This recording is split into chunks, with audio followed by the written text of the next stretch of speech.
நீ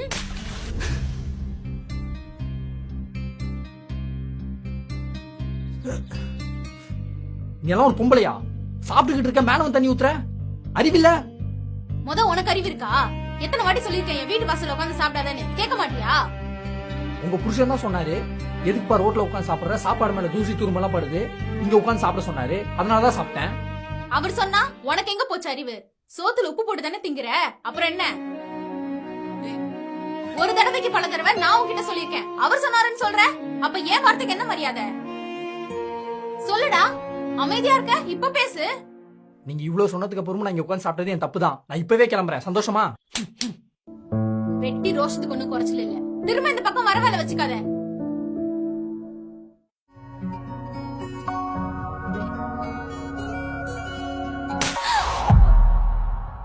உங்களுக்கு என்ன பைத்தியமா? ஏன் இப்படி பண்றீங்க? உன்கிட்ட பிளாஸ்டிக் டம்ளர்ல தண்ணி குடுக்காத, கண்ணாடி டம்ளர்ல தண்ணி குடுன்னு எத்தனை வாட்டி உன்கிட்ட சொல்லிருப்பேன். எத்தனை தடவை சொன்னாலும் மரம் மண்டைக்கு ஏறவே ஏறாதா? பிளாஸ்டிக் டம்ளர்ல தண்ணி கொடுத்து எனக்கு கேன்சர் வர வச்சு ஒரேடி என்ன சாவடிச்சாம பாக்குறியா? அப்படி எல்லாம் ஒண்ணும் இல்லங்க. நீங்க கேட்டதும் ஏதோ மறந்து போய் எடுத்துட்டு வந்துட்டேன். அத வாயால சொல்லிருக்க வேண்டியதானே? எதுக்கு இப்படி மேல தண்ணி எல்லாம் ஊத்துறீங்க? ஓ, நான் உன் மூஞ்சில தண்ணி ஊத்துறப்ப உனக்கு எப்படி இவ்ளோ கோவம் ஆத்திரம் வருது? அப்ப அதே மாதிரி தானே அந்த பையனுக்கும் காலையில இருந்திருக்கும். நான் தானே அவனை உட்காந்து சாப்பிட சொன்னேன்.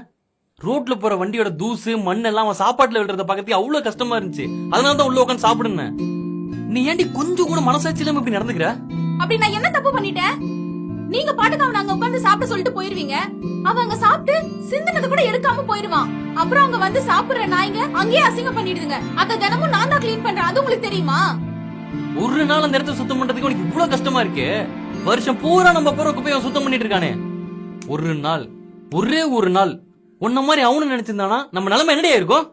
ஊரே நாரி போயிருக்கும். நீ அவனை மனுஷனா நடத்தலாம் கூட பரவாயில்ல, அதுக்கு நீ இப்படி எல்லாம் அசிங்கப்படுத்தாத.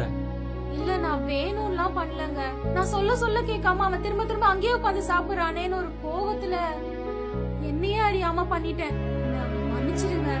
இங்க பாரு, இந்த சாரி எல்லாம் என்கிட்ட கேட்காத, அந்த பையன்கிட்ட போய் கேளு.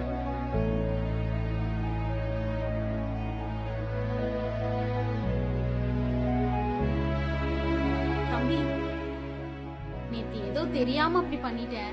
நீ மனசுல எதுவும் வச்சுக்காதப்பா, என்ன கொஞ்சம் மன்னிச்சிரு. பரவாயில்லக்கா, நான் எதுவும் தப்பா நினைக்கல.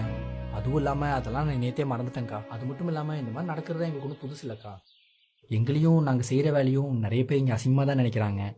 ஆனா இந்த வேலை ஒண்ணு எங்களுக்கு அசிங்கமா தெரியலங்க.